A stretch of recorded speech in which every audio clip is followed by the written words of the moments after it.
කොණ්ඩඤ්ඤ මහරහතන් වහන්සේ බුදුරජාන් වහන්සේට කියන භාග්‍යවතුන් වහන්සේ මං හරි කැමති ටිකක් ඈතට යන්න. කොහෙද කොණ්ඩඤ්ඤ ඔබ යන්න හිතන් ඉන්නේ? ස්වාමිනී මං හිමාලය යනවා. කොහෙද කියලා ඇහුවා. ගන්ධමාන පර්වතයේ ළඟ මන්දාකිණී කියලා වනාන්තරයක් තියෙනවා. මං එහි යනවා කිව්වා.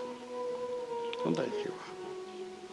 ගන්ධමාන පර්වතයේ අසල මන්දාකිණී කියන වනයේට හැරමිටි ගගහ මේ රහතන් වහන්සේ වඩිනවා.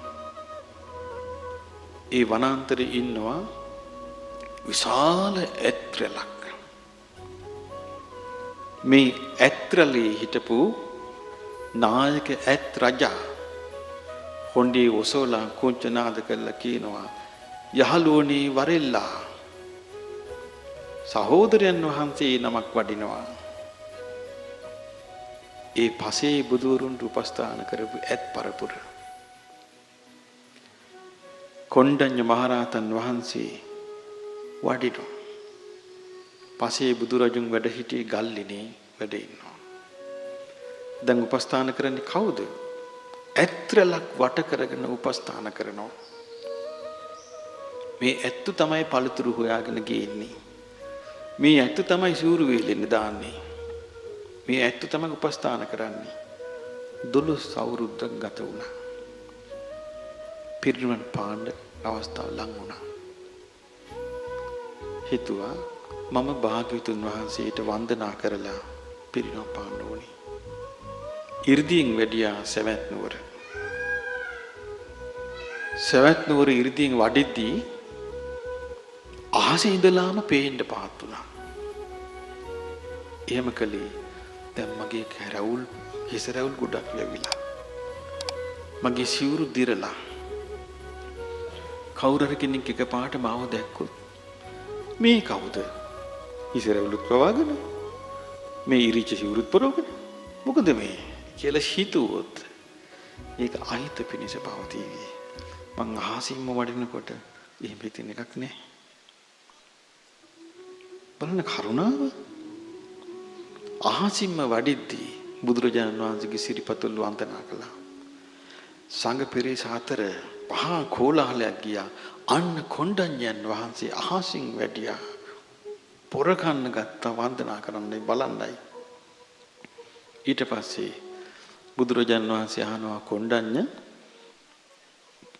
ඔබ මොකද මේ වැඩි? ස්වාමීනි මම පිරිනිවන් පාන්නේ. ඔබ කොහෙද පිරිනිවන් පාන්නේ? අනේ ස්වාමීනි මගේ දායක පිරිසක් ඉන්නවා නෝවේ. කොහෙද ඉන්නේ?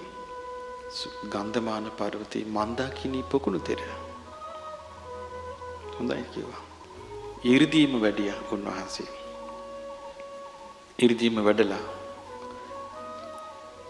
ගල්ලෙන ඇතුලේ තිබිච්ච පිලේ උන්වහන්සේ සිංහ සෙයියාවෙන් දකුණු ඉරියව්වෙන් සැතපීලා පිරිනිවන් පාවදාල.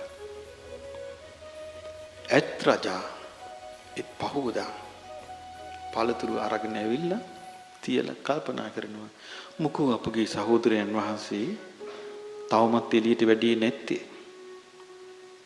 මොකෝ දැන් බලන් ඉන්නවා නෑ. දොර මෑත් කළා. සැතපී ඉන්නවා. ඒ ඇත් රජා හොඬවැල්ල ඇතුළට දාලා උන්වහන්සේගේ හදවත තිබිච්ච තැනට හොඬවැල තිබ්බා. හදවතේ ස්පන්දනයක් නැහැ. ඊට පස්සේ උන්වහන්සේගේ නාය ළඟට අල්ලන් හිටියා. හුස්ම වදින්නේ නැහැ. දැනගත්තා පිරිනොම් පෑවා කියලා. ඒ ඇත් රජා කුටියෙන් එළියට ඇවිල්ලා කුංච නාදයක් කළා. අනේ සහෝදරයන් වහන්සේ පිරිනොම් පෑවා කියලා. කුංච නාදය කළාම ඒ නාදය බ්‍රහ්ම ලෝකෙටම වුණා. ඒ මොකද හේතුව? ඒ කුංච නාදය කරාම මේ නාදය ඇහිලා සියලු ඇත්තු කුංච නාද කළා. ඒ නාදය ඇහිලා බුදුරජාණන් වහන්සේ වදාලා මහණෙනි මාගේ දරු කෙනෙක් කොණ්ඩඤ්ඤ තෙමේ පිරිනිවන් පෑවා. ගිහින් ආදාහනය කළ ධාතු අරගෙන එන්න කියලා.